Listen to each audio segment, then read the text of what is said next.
Hello, ladies and gentlemen. It is so amazing to finally be back and to finally be doing this once again. The fact of the matter is, for those of you who don't know what this is, it is the This Week in Movies podcast, a casual, unscripted, unedited discussion about the pretty much week that we've had in movies. But in this particular episode, there are a few things I have to say before I really get onto it. First off, I'm so sorry that I haven't been able to do this for 5 to 6 weeks. So there are a couple of news items that I will be backtracking on as well.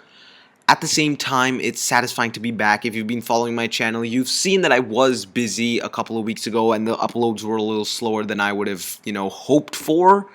But I'm certainly glad to be back and to be doing this once again. And just getting into reviewing once again, it's like riding a bike. I remember, but I'm not, where I was at the time, and now I'm slowly getting back to that. I'm watching a lot of films. I'm having a great time doing this. I've currently reviewed 53 of this year's releases. After I upload my Lucy review, which I'll be doing very soon, and I saw Lucy. It was not, well, let's save that for the review. Anyway, my point is, I've reviewed already more films than I did in the entirety of last year, something I'm incredibly happy about, to be honest. And, so I'm really committed to this. I'm loving doing this so much, and things could change soon. I'm not going to deny it. Things are going to change sometime soon in the future or in the coming weeks in terms of my channel, in terms of the frequency of uploads and quality as well. I'm going to try and keep it as consistent as possible, but in the meantime, forget about all that because we had an insane week in terms of movie news. Of course, beginning with Comic Con. I mean, this year's Comic Con was, to say, it was interesting. I mean, we did get a couple of interesting things here and there. And of course, some people I can understand were disappointed. There were some expectations I had with regards to certain films and news items that were not necessarily fulfilled. But at the same time, I'm certainly, happy about the fact that we did get tidbits of news, and I watched some of the panels online. Just so incredibly exciting to witness, let's be honest. I mean, just especially the Hall H panels, listening to the fans just screaming out loud when the stars come on. It really is something so incredibly satisfying, and I'm glad that, Comic-Con is a thing. It's ever expanding. Of course, you do have some of the people that used to visit it long ago and remember it more so just for the comics and now how film has really taken over. But there were a couple of surprises here and there that I was really satisfied by. Now, the first bit of news we have is from the Avengers Age of Ultron, wherein 12 stars, including Kevin Feige, of course, were at the panel in Hall H, a hall that has or hosts about 6,500 people. That's a lot of people, to say the least. And of course, fans were excited, and they did show some footage, which I'm going to be recapping right now. So what we see in this footage is the Avengers almost partying or hanging out to a certain degree, something we never got to see in the first film, something I'm interested in seeing in this film. And this is in the Avengers Tower, which was originally Stark Tower, but spoiler alert, not so much. At the end of the Avengers, it becomes the Avengers Tower. That's what the A symbol kind of, represented and symbolized. And in this footage, the Avengers are basically trying to lift Thor's hammer. They're unable to do so.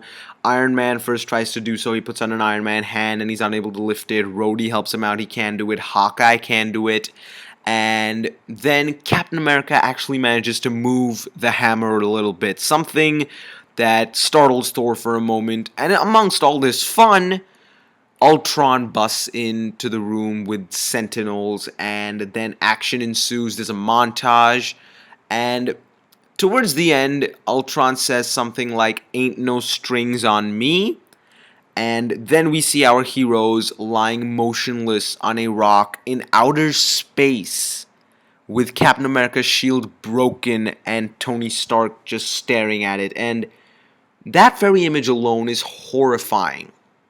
Think about it. One, the heroes lying motionless in outer space. That's That's bizarre. I mean, even if that's some kind of a dream sequence at this point, it's still going to be pretty interesting to see. But Captain America's shield being broken, think about it, because in Captain America the First Avenger, we were told that all the vibranium on Earth was part of his shield, but now his shield being broken, you could assume it's a diamond sort of situation wherein vibranium could perhaps cut vibranium or something, and rumors say that Ultron is in fact going to be made of vibranium.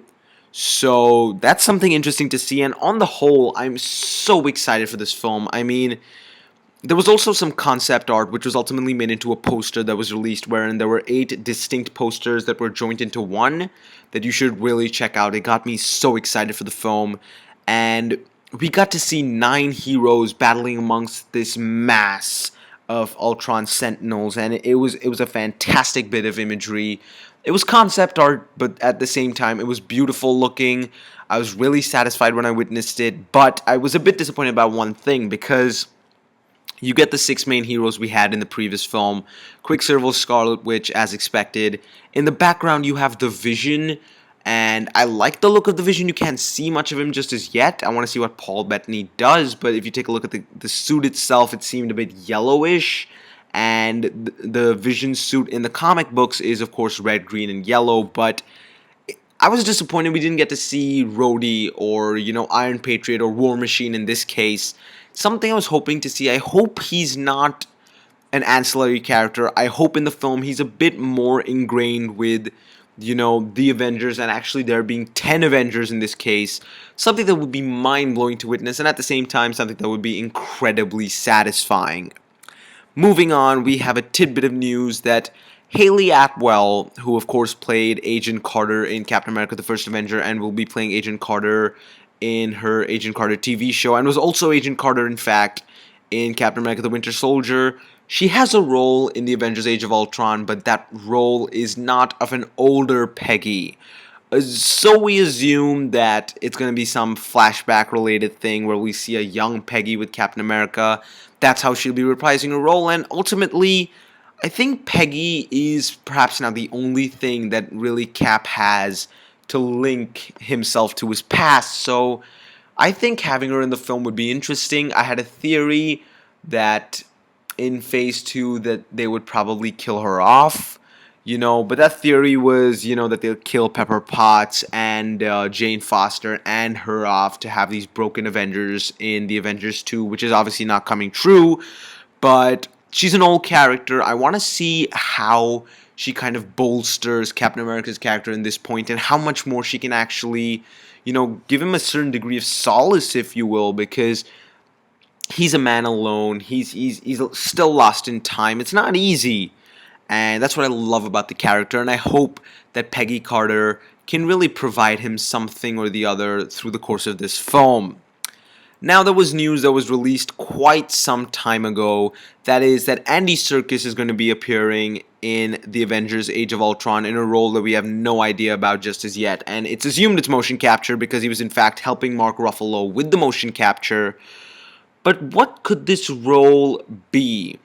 That's the big question, because when he does motion capture, he tends to do voices, but it's not necessary. So, come to think of it, he could be motion capture for Ultron or the Vision, but more realistically, some Sentinels, or even a character that we're not even sure yet.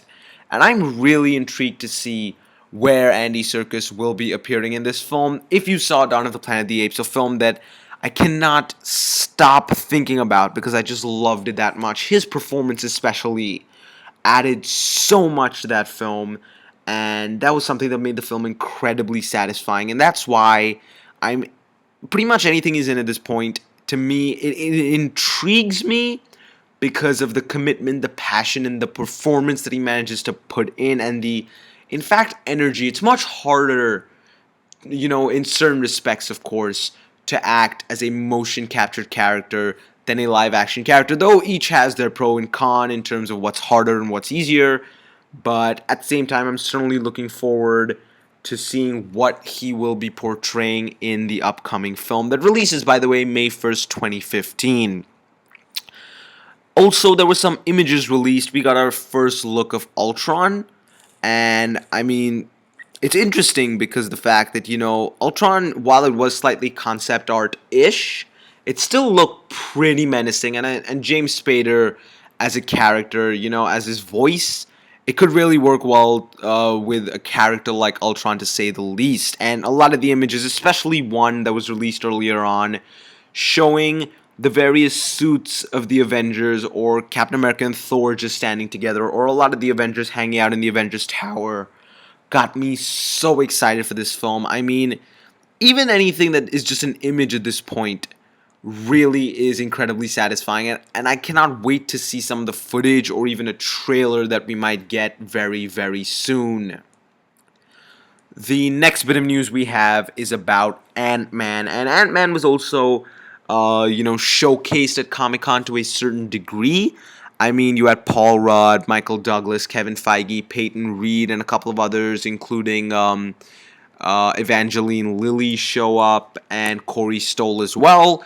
And it's been revealed that Corey Stoll is going to be playing the film's villain, that is Darren Cross, or Yellow Jacket, who had in fact Hank Pym as his former mentor. And Evangeline Lilly will be playing Pym's daughter, Hope Van Dyne, and she's going to be working with both Pym and Lang. And while I don't know too much about, the backstory, the history of these characters, to say the least, what I love about these, the announcement of the villain and, in fact, Evangeline Lilly as Pym's daughter, it shows interesting personal connections to the film, something that could be an extremely positive and, strong and even emotional driving force for several things that could and probably would happen through the course of the film. So in that sense, of course, characters like Hope Van Dyne are certainly famous, even Yellow Jacket, to say the least. At least I've heard of them. So from that perspective, I'm interested in seeing where the story goes, while of course people are still a bit apprehensive because of the departure of Edgar Wright. I think, after just the genuine vibe I got from Comic-Con, from the actors, from the director, I feel in slightly more reassured and safer hands at this point. Michael Douglas, who is of course playing Hank Pym, the elder iteration of Ant-Man, if you will, who is going to be passing down, ultimately the name and I wouldn't say cowl, that's a bit of a Batman thing, but passing down the identity of Ant-Man to Scott Lang. We know that Michael Douglas is portraying Hank Pym, and he said it's a bit of a heist movie, which is what I'm interested in seeing because of the fact that, we've seen Marvel branch off into a lot of different things in terms of their films. Everyone talks about the political thriller in Captain America, the Winter Soldier. Of course, everyone talks about Iron Man 3 and how there were, elements and themes and undertones of terrorism in that film. So they have branched off into a lot of different things. I'm interested in seeing what a heist film could be like, essentially having someone a bit more, I wouldn't say infamous, but someone who is at the forefront presented as a hero, but not necessarily the best of people from that perspective. Being a heist film, having your hero be almost an anti-hero to a certain degree, something that Scott Lang is certainly capable of, something I'm definitely looking forward to, and could have a fantastic character arc through the course of the film.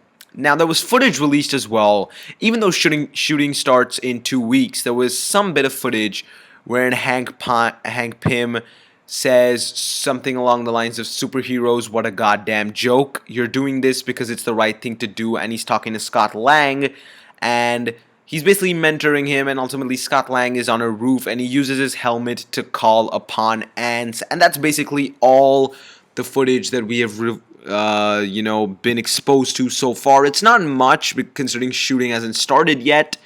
Interesting, though, that the film is going to be released in under a year and they haven't started shooting, but I'm pretty sure that they're pretty fixed on their deadlines. They'll easily be able to pull it off.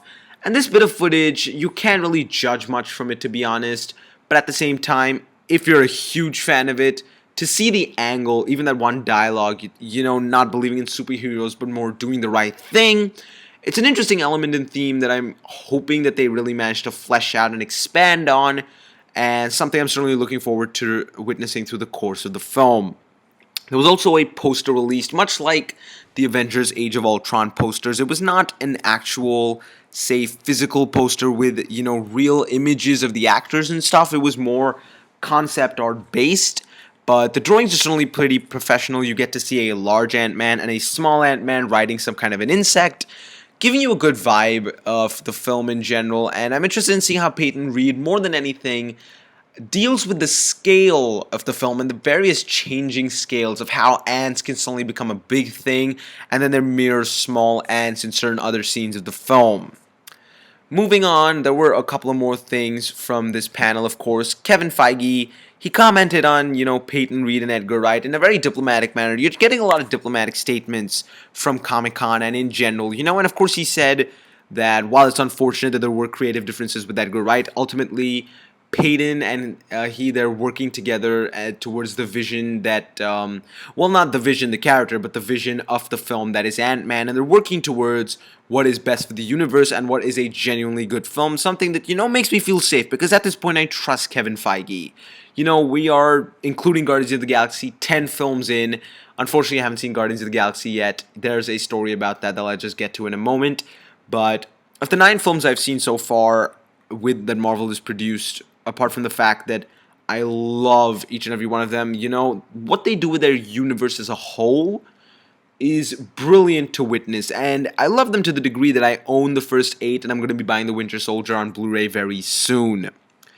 What's unfortunate, though, what's still, on the opposite side of this Ant-Man coin, is that actors like Patrick Wilson, someone who has a decently big name, in fact, I think it was in The Conjuring, if I'm not mistaken, they've left the project. A few actors with slightly smaller roles have left the project. That gets me thinking. Maybe, of course, the bigger actors, there's two sides to this. Maybe, one, of course, it's a big deal for them to be, heading or headlining an Ant-Man film or a Marvel film. Maybe that's why they haven't left. Maybe they still have faith in the project. At the same time, they could be tied down by some kind of contractual thing. Which gets me wondering, and which gets me hoping that that's not the case, and that's not the only reason as to why they're sticking on to this project. Because of course they've said things like they have faith in it and whatnot, but I think when we actually get a trailer somewhere down the line, it'll be more apparent, and we get a greater understanding of what the film, the approach is, and a genuine idea of what the quality could be, and because some of the smaller actors that might not have been tied down by contracts and whatnot have left the project post Edgar Wright's departure. Something disappointing to see. I hate it when that happens in general, that people leave a project. It of course shows a lack of faith, but maybe there were some other issues. Maybe they came on solely because of Edgar, or maybe they were having other issues with Marvel. It worries me, but at this point, of course, losing Edgar Wright, someone with that kind of talent, did crush me to a certain degree, but everything I've heard so far from Comic-Con has definitely left me on a more positive note. And before I move on just to this last tidbit, as I was talking about Ant-Man trailers, I really want to know when the Avengers trailer will come out. I think by end August, beginning September, we should get definitely a full-length trailer for the Avengers Age of Ultron, because marketing for these films is done way in advance to build up the hype, of course. Moving on, within this story itself, the last thing, it's about Edgar Wright, so I'm going to put it under Ant-Man. He's got his hands in a lot of projects already. After Comic-Con or around Comic-Con, it was announced he's doing a film called Baby Driver, and followed by that he's doing a film called Grasshopper Jungle, straight away, one after the other. I mean, of course it does, sort of showed the fact that he devoted so much of his time, and he's really committed to Ant-Man. But let's be honest, it's interesting to see. This is not so much of a retaliation, I think. Maybe it's just him going ahead with what he wants to do. But so many projects all at once. I hope he manages to handle them well. I mean, from what I've heard about Grasshopper Jungle, it does have a few things you might see in Ant-Man, because this does have large grasshoppers in the film. So to a certain degree, with again that change in scale and whatnot, something I thought Edgar Wright would be great at, we may get to witness some of that in his upcoming projects. The next film that I'm going to be talking about is Well, Guardians of the Galaxy, the thing is, let me tell you now, I have not seen the film yet. It's unfortunate that I have not seen the film yet, but man, I cannot wait. I will be able to watch it this weekend itself, and I will review it as soon as I can. It's a Marvel film. At this point, I'm head over heels for what they do.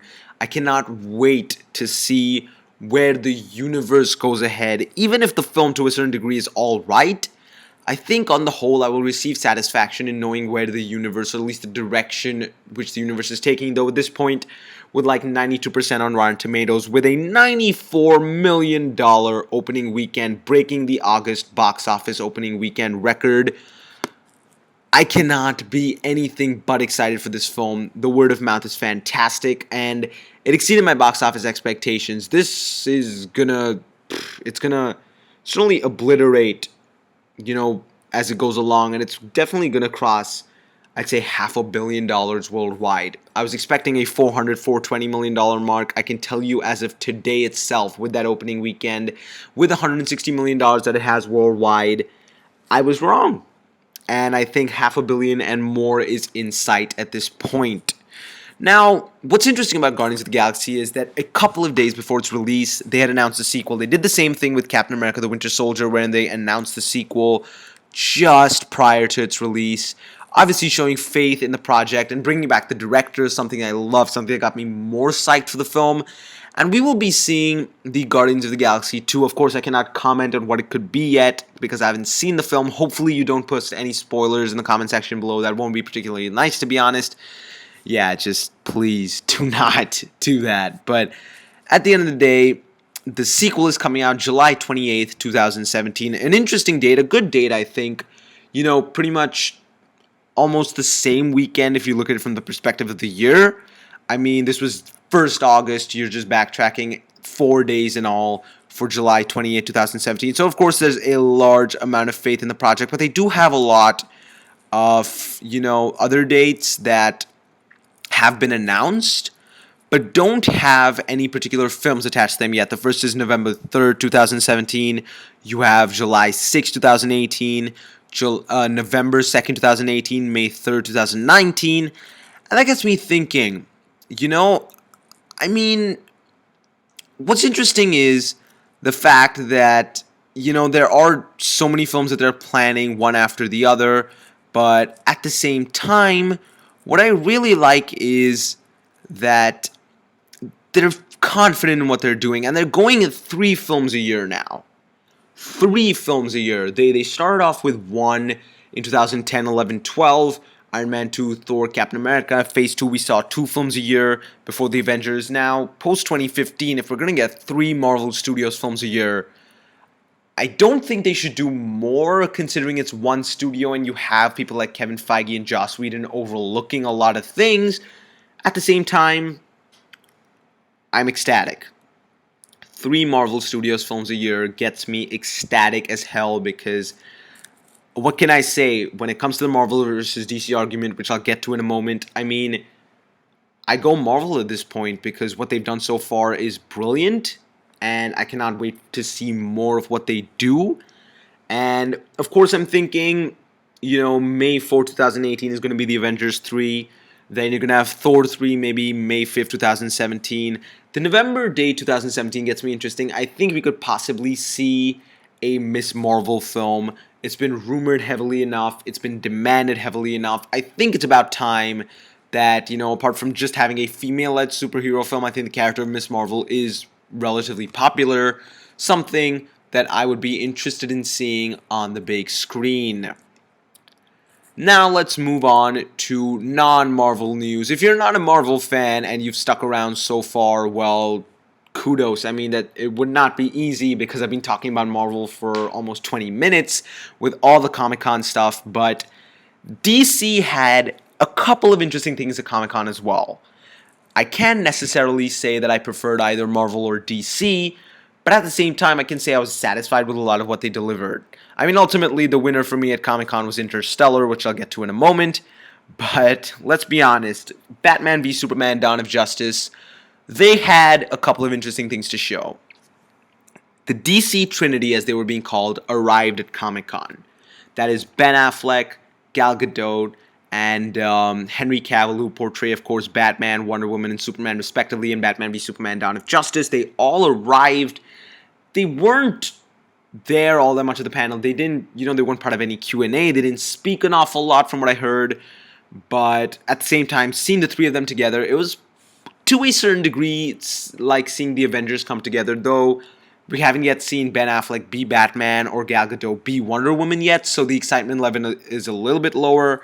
But at the same time, seeing them together, it's amazing. We got an image, though, for Batman's 75th anniversary of Ben Affleck, a really close-up thing, really depicting, of course, what some people are calling an older, more brooding Batman. I see it as a more, affected Batman. I see it as a Batman more emotionally broken than anything else. Something that I would love to see, of course, in the film, and I hope they really delve into the character of Batman emotionally. And we have a look of Wonder Woman, our first look, wherein she's wearing, this interesting looking suit. And I mean, if you look at the suits of the other characters, they sort of exist within the same universe, though I have seen people not incredibly satisfied by Wonder Woman's suit because of the fact that it's not, gold and red and has that hint of blue about it.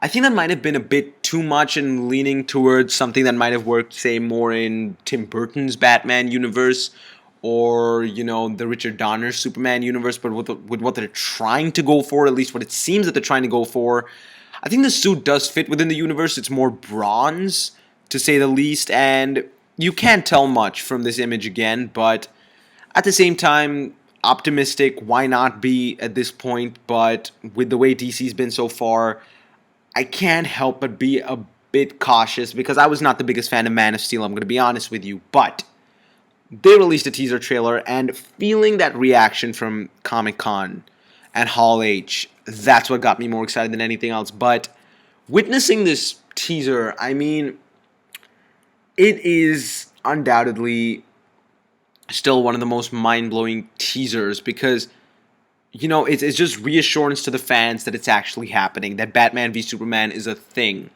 So in this teaser, you have rain and the bat signal is, up in the sky. Batman, in fact, lights the bat signal himself, something that doesn't make an awful lot of sense unless it's for the purpose of him, as we heard in The Dark Knight, just to remind people that he's out there, but normally it's to call him to do things. But anyway, that's a small little detail. He lights the bat signal, and against the bat signal, we see Superman.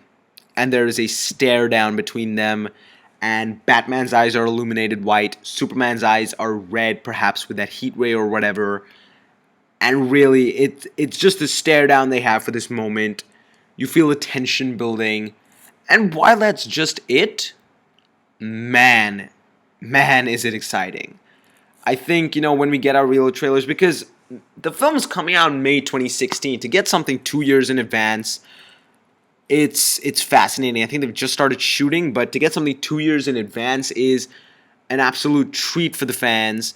And ultimately, I'm looking forward to the film. I'm cautiously optimistic, but I'm certainly looking forward to it.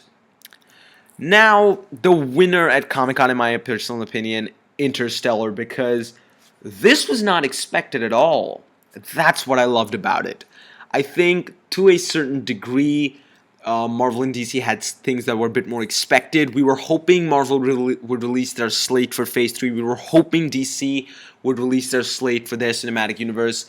Neither happened. We got slightly more expected announcements, but I mean, the Paramount panel at Hall H, they showcased a couple of things here and there, and then all of a sudden, Matthew McConaughey walks out with Christopher Nolan, and the crowd goes berserk. And it's unfortunate because of the fact that the panel wasn't full as you'd expect it to be. Normally, it would be stuffed if there were Interstellar, but people didn't know that, Interstellar was going on. So I don't think the panel was full from what I heard. But nonetheless, Christopher Nolan and Matthew McConaughey, they surprised and they said so many things about the film. And this is, of course, my most anticipated film of the year. I mean, I've just started, going back and revisiting and, in fact, reviewing Christopher Nolan's older films. I revisited Following a couple of months ago. I just did Memento. And man, Every time I watch a film of his, it gets me more excited for everything he's doing. And of course, Interstellar is my most anticipated film of the year. Loved everything Christopher Nolan's done so far, including The Dark Knight Rises. That was my favorite film of its year, 2012. So I'm nothing but optimistic. And what they said about the film, the footage that they showed, which was later released online, I cannot wait. November 7th cannot get here sooner. It's a couple of months away now, 3 months if I'm not mistaken, but it is so energizing to see this kind of a film coming out, to see the passion behind it. Because let's delve into what they said. Matthew McConaughey is talking about the world at that point, and he says that the civilization that is Earth doesn't have any new bright ideas, and what's interesting is that they're going to undertake something and ventures on something new, which is what I'm interested in seeing. Matthew McConaughey said Christopher Nolan is always, out for the original. And what's interesting is he takes only 2 or 3 takes max for each shot, which is interesting for a huge blockbuster and for a lot of personal scenes as well, to do 2 or 3 takes and to execute them to perfection. He really is a perfectionist to a certain degree. And Matthew McConaughey, perhaps his biggest statement was that it's the most ambitious film Christopher Nolan's directed. Take a look at Inception, the Dark Knight trilogy. If those do not scream ambition, I wonder what Interstellar in terms of ambition really has to represent. Christopher Nolan then went on to say that at that point in human civilization, they're at the cusp of like a brand new era of exploration. And when he was asked about what the film meant to him, he said, no film is finished until it goes to the audience. He doesn't know what it is to him yet, but it's about what it means to be human and our place in the universe. And he was asked about some of his influences, and he only mentioned 2001, A Space Odyssey, Star Wars, and Blade Runner. And he said he didn't want to mention more because, to quote him, he says, because then you'll see the things I ripped off, adding a bit of humor, of course, to what he's saying. He says that there's an interesting psychology behind the film with regards to subjectivity versus objectivity, and that we're each imprisoned in our own reality. And I mean, just hearing all of this with regards to the depth that the film is going to possess and what we see in the footage, which of course the trailer you can see online, but man, I was going to do a review for it. It's mind-bogglingly hard, because a lot of elements, of course, we see in earlier trailers, in the earlier trailer, in fact. But you see, there's one particular line that love transcends time and space, and it's beautiful to witness that. You get more, you get this greater parental story and family and paternal-based story. Something I'm really interested in seeing in terms of how it's executed, and that emotional and connective tissue that I hope exists through the course of the film. At the same time, you get this incredible space exploration. You get to see more of Anne Hathaway, more of Jessica Chastain, but you get to see some of the visuals that are spectacular. Unbelievably spectacular. I mean, this look of what seems to be another planet at this point, it's beautiful. And the cinematography itself, Wally Pfister might be gone, that's unfortunate, but Van Hoytema seems to, from whatever we've seen in the trailer so far, done an absolutely spot-on, fantastic job. And everything about this trailer, it infuses emotion and at the same time largeness and ambition, as Matthew McConaughey mentioned.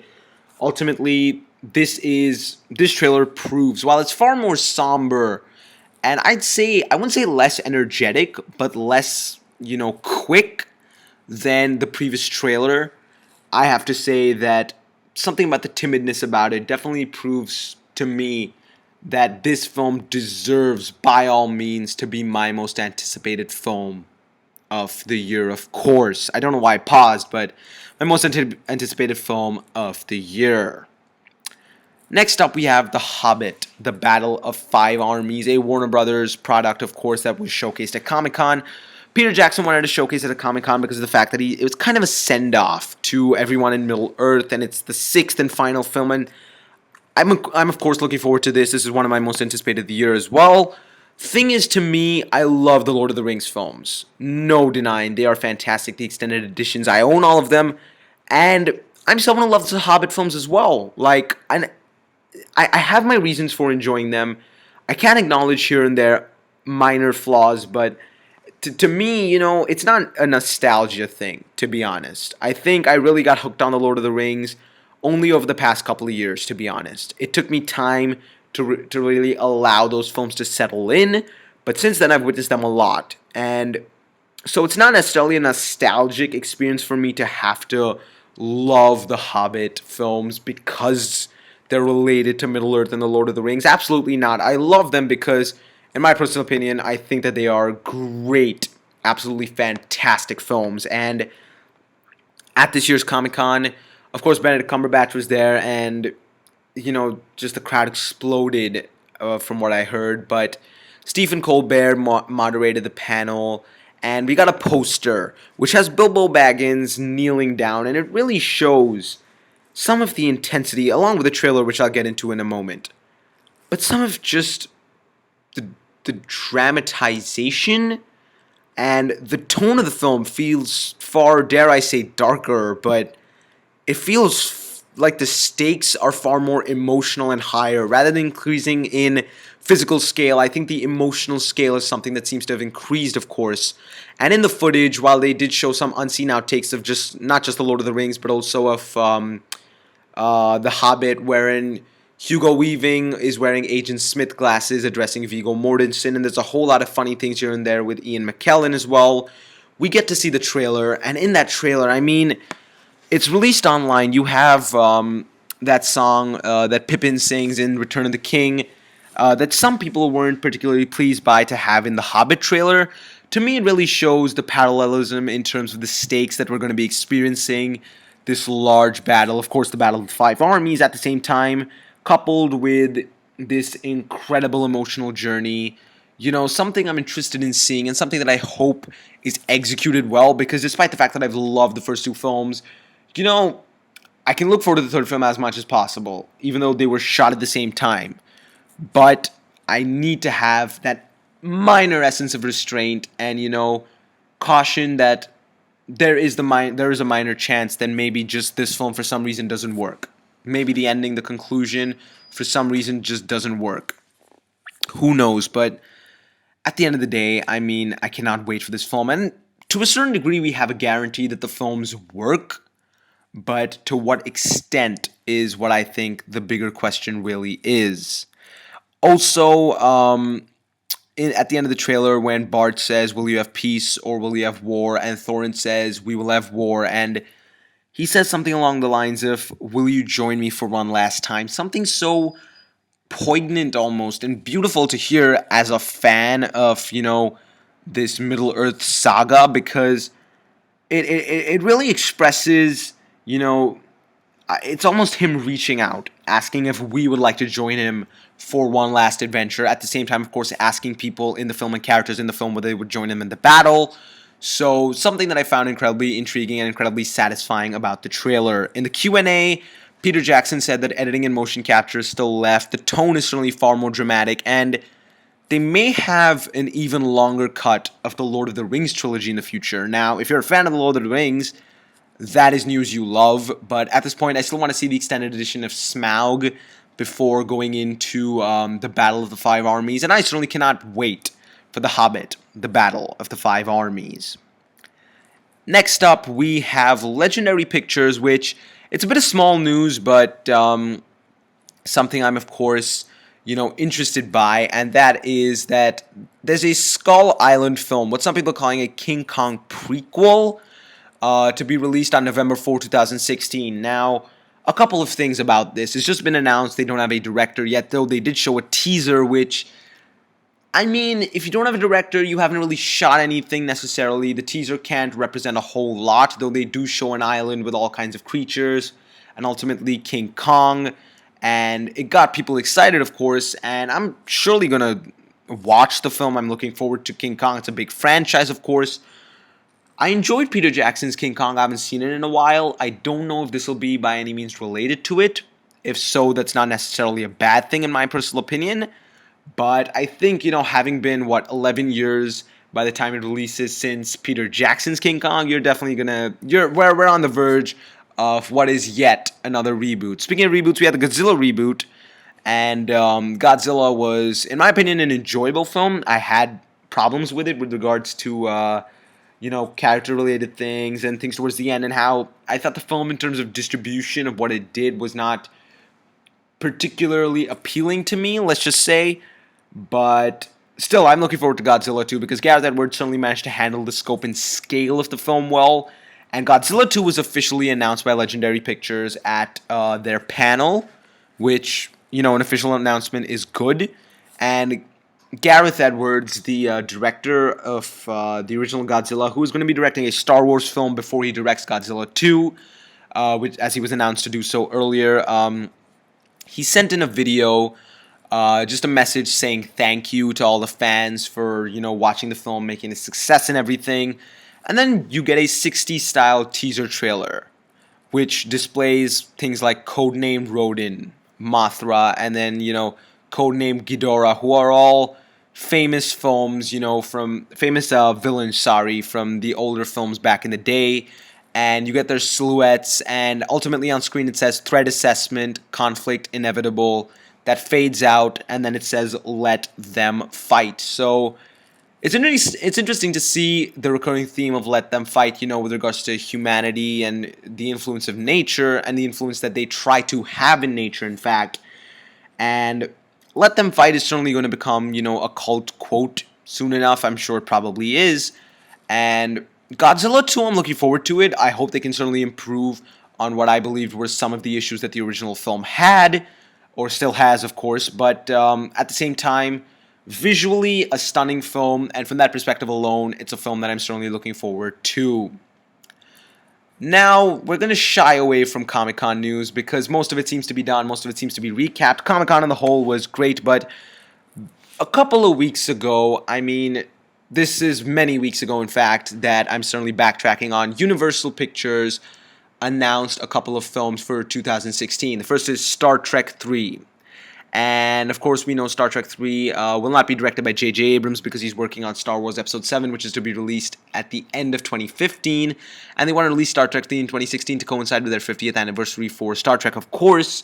So they're getting Roberto Orci to direct this film. And it's interesting because he's a first-time director. He's been on the project a lot, with regards to Star Trek and Star Trek Into Darkness. But being a first-time director, it's still creates massive apprehensions in my head about where the film could go and what the film could be. Furthermore, G.I. Joe 3 will be coming out in 2016, and I enjoyed the second film just about the same amount that I did the first. They're fun, they have their problems, no doubt, but they're fun, enjoyable films. I think if G.I. Joe 3 sticks with that, it will certainly be a box office success because the films have certainly done well from a box office perspective. And of course, from a box office perspective, the Transformers franchise is just through the roof at this point. $1 billion for Age of Extinction. I'm shocked. I'll get to that in a moment. But really, Transformers 5 coming out in 2016. We did see, the gap between 1, 2, and 3 be 2 years itself. So from that perspective, having a Transformers film every 2 years, it's not a shocker. It's something they could pull off. I just hope that the quality of the films improve because at this point, they haven't. I enjoy the first film and the third film. They're both really good, but Age of Extinction was just so difficult to watch after a point. If they bring Michael Bay back, which they probably will, I hope, although probably not going to happen, that there are certain changes in terms of the approach to the film. I would really appreciate that.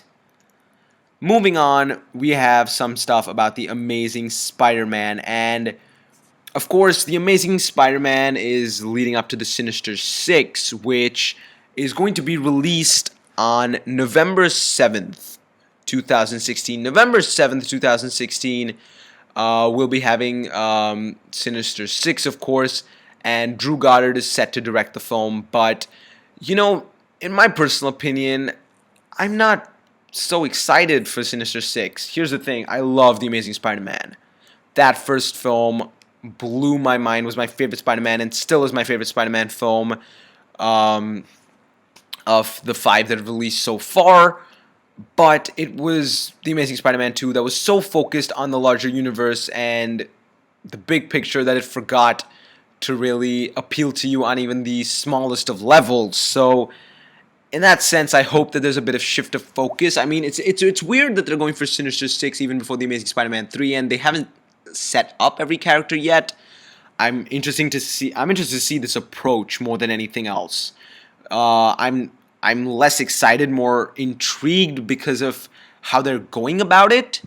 But at the same time, it could potentially be great. Any film could potentially be great, but I still have faith that, I mean, Drew Goddard, of course, I'm interested to see. I think the studio hopefully has learned a tidbit from The Amazing Spider-Man 2 in terms of the overall response. So I hope that there's a bit of a change in terms of the approach towards this film. And there are rumors that there will be a female-led Spider-Man spin-off in 2017. These are, of course, unconfirmed by all means, but they are rumors that have just come up, and it's really interesting, come to think of it. I mean, the idea of a female-led superhero film is certainly being propagated a lot nowadays.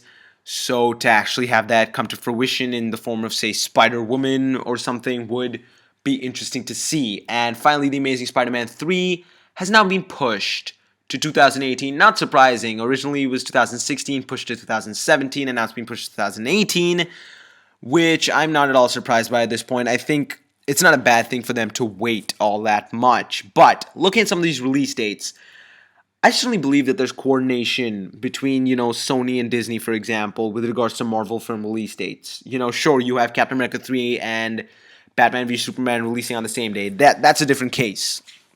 What I'm talking about is, Marvel properties ultimately being released on the same date or in the same week is not beneficial for either studio or the Marvel brand as a whole. So what's interesting to see is that November 3rd, 2016 actually has a Marvel film set to come out. A Marvel Studios film, an Avengers-related film. That's intriguing, and some people say it's going to be Doctor Strange.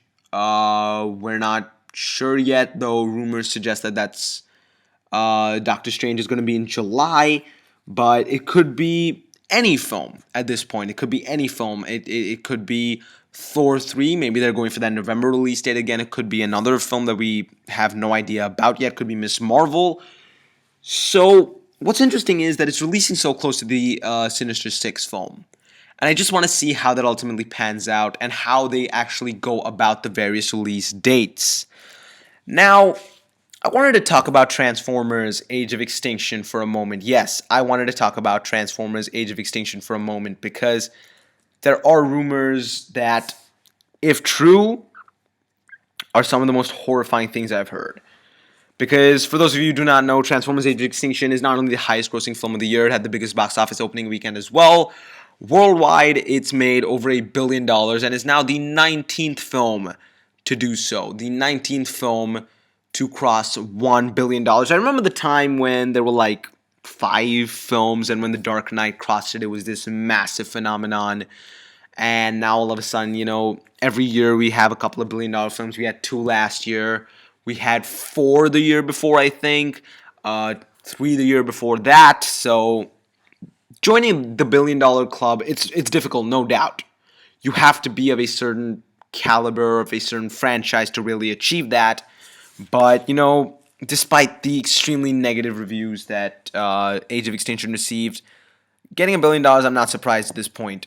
It's the franchise, it's the brand more than anything else. People still go out to see these films. It is China's highest grossing film of all time. It has some moments based in China, but China's highest grossing film of all time with north of $265 million, outgrossing the amount that it's made in the US so far. But what was shocking, the news that was shocking to me was that while there were reports, and the official report says that it opened to $100.038 million on opening weekend, certain reports say that those were untrue, that it opened to a little bit less, 99 million and something. Ultimately, it's still the highest grossing opening weekend of the year so far, but still, to lie about it, if that were true, just to have that 100 mark to make it more marketable, not something that makes me incredibly proud, to be honest. And Frankly speaking, I mean, I'm not incredibly satisfied with these films at this point. So to me, it doesn't make a whole lot of a difference. I was expecting it to make money, but for a studio, if it were true to lie to a certain degree, that's a bit much in my personal opinion. The next bit of news we have is about Pacific Rim, especially Pacific Rim 2. What's happening is April 7th, 2017 is when we will be getting Pacific Rim 2, and I like the fact that now April is becoming more of the start of the summer at this point. The summer movie season, of course, not the weather or anything, but the summer movie season is beginning more in April. I mean, this year you have Captain America, you've had Fast and Furious films come out in April. I think Fast 7, if I'm not mistaken, has an interesting release date as well. And I think this first week, April, is a whole new, field in terms of release dates and has the potential for so much growth. Now that it's actually been confirmed, though, and yes, there will be an animated series that I think Guillermo del Toro will be looking over as well. At the same time, I'm intrigued to see where they go with Pacific Rim 2 because I mentioned this earlier that, it has this interesting self-contained feeling about it that I'd be satisfied with if it were left alone, but if they really want to go ahead with the sequel, they can by all means, but at the same time, I want to know where it goes in terms of the kaiju and whatnot, because I'm sure there has to be something evil for these large action sequences, which are so inherent and such a part, in fact, of Pacific Rim and its lore and whatnot. So, there was a line in the first film that says, "We all thought alien life came from the stars, it came from deep beneath the Pacific." While it does detract from why the film is called Pacific Rim, I'd like to see something actually come from the stars at this point. That would be an interesting take on it, but to have it be called Pacific Rim, maybe there would have to be another throat, as it was called, but it would be kind of silly for that throat to be undiscovered. And I also love the ending with regards to Mako and Raleigh's characters. So I hope that they have that kind of emotional relationship moving forward in the sequel, of course. A film that, sure, it comes out how many years from now? 3, but a film that I'm still certainly excited for, and I definitely know even today that 3 years from now, I will be in the theater to watch Pacific Rim 2. The next bit of news we have, it's a small little thing, but I wanted to talk about it. It's about Pirates of the Caribbean 5. It is to come out July 7th, 2017. And I mean, I thought about it for a second, and I'm like, that's expected. But then I looked into it a bit more. I mean, it's pretty just strange at this point. Okay, sure, its release date doesn't happen to conflict with the Marvel film. That's not my point in this case. My point is, you take a look at the previous 4 films in terms of the trajectory that, overall trajectory in terms of quality at least. They have been on a, relative kind of downward slope, if you will. So from that perspective, it hasn't been doing the best. So for me to get optimistic for it, not necessarily. And plus, Johnny Depp, he was in Transcendence and a few other things. He hasn't been doing a whole lot lately that I've been incredibly pleased by, though he does have a lot of things coming out. So I'm looking forward to seeing where the franchise goes at this point. I mean, if you look at the box office perspective, this is one of the most viable stories of the year. I mean, why not have Pirates of the Caribbean 5 when 2 films out of the 4 have made over $1 billion, and the others, one has gotten 963, one has done really well.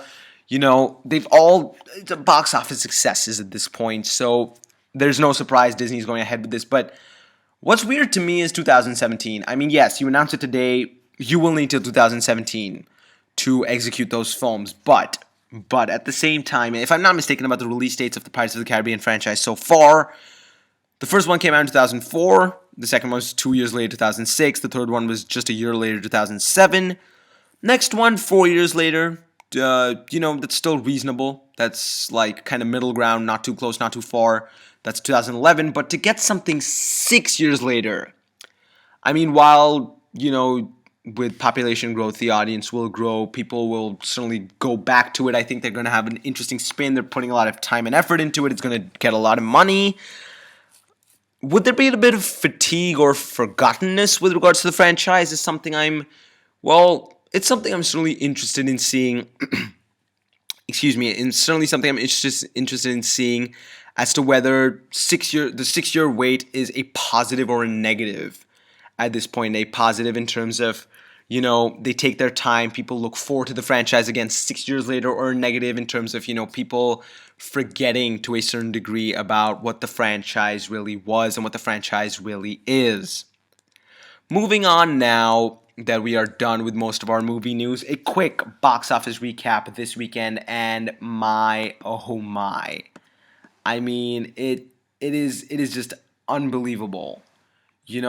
Guardians of the Galaxy opening to $94 million domestically, breaking, of course, the August box office record, as I mentioned earlier, about $160 million worldwide so far. Fantastic numbers, no doubt.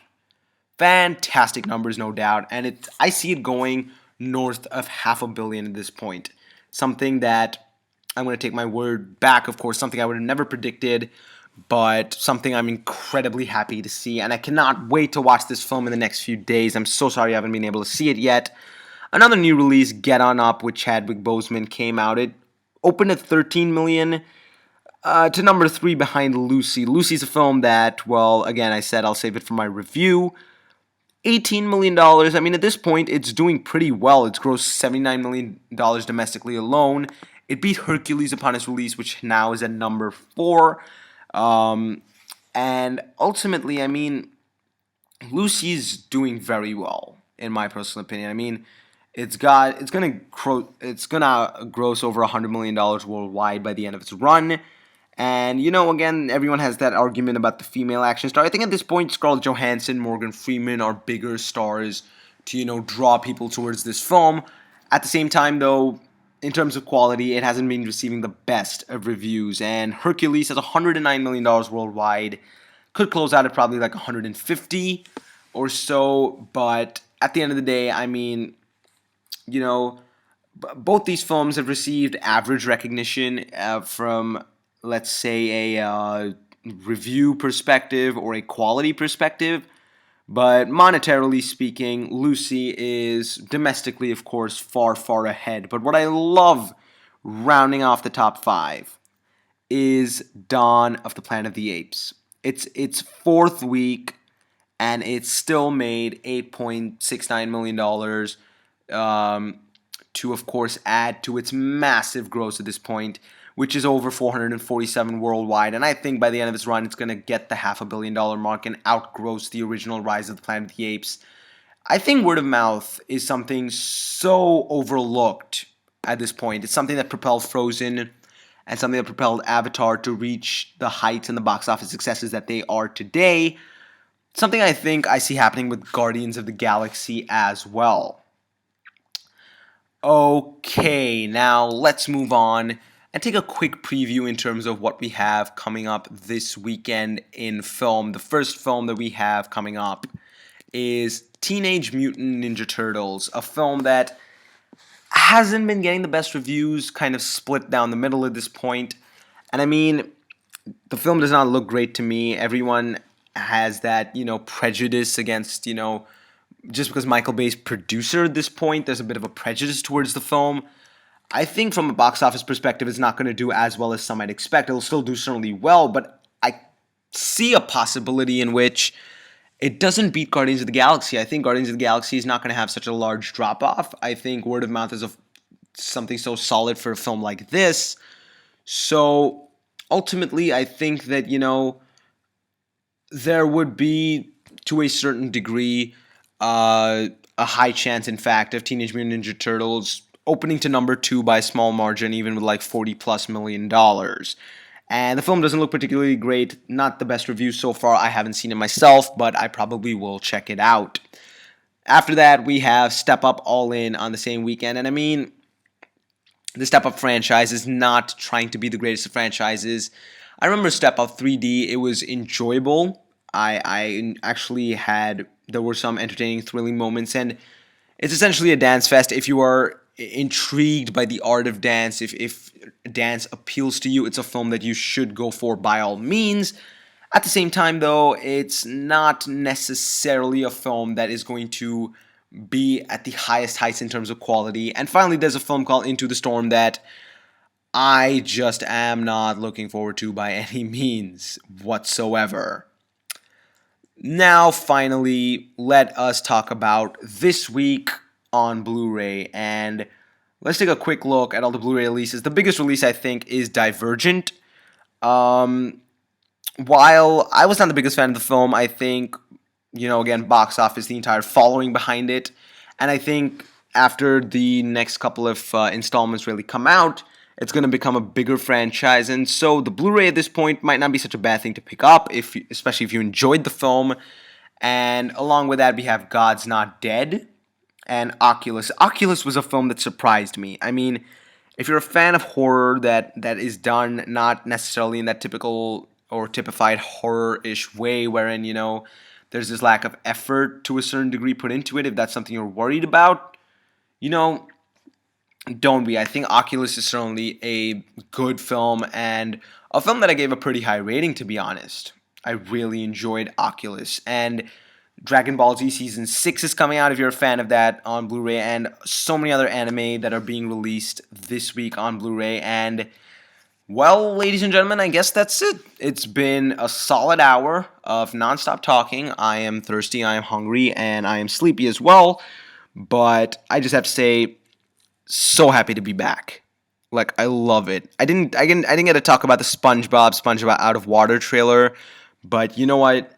It was fantastic. I cannot wait for that film. One of my most anticipated films of the year so far, of next year, I mean. And really, on the whole, Comic-Con, happy to just get the news and feel the rush of excitement. That's what Comic-Con is about, and I was so happy to be sort of a part of pretty much any and all of that, even though I read some stuff on the internet and got some of my information from there. Still, I could feel this essence of excitement, something I'm really looking forward to. And over the next 2 weeks, I'm going to try and upload the most that I can, probably catch up on the Road to Interstellar series with Insomnia and whatnot. Maybe I've been rewatching Star Wars, all 6 of them, and I'm head over heels at this point. And, of course, I want to review Guardians. I'm going to be uploading my review for Lucy. I'm probably not going to be doing a July box office update, though I might just cave into the pressure and do it because I've been doing it for the past 18 months every month, so I'll just do it anyway. But yeah, ultimately, I'm feeling good. I'm feeling ready. I'm feeling back. I'm enjoying this. I'm enthusiastic about it. I love the passion I'm getting. I've crossed 600 subscribers. And I just want to, go for the bigger numbers. And I mean, it's not necessarily just about a number, but it's about reaching out to people and sharing my opinion with. And the more people that I can do that with, certainly the better is how I see it. And I absolutely cannot wait to give you more. And I'm so happy for tuning in. Tune in next week as well. I will try my best to get it next week. Hopefully there are no more delays. And that's it for this week in movies.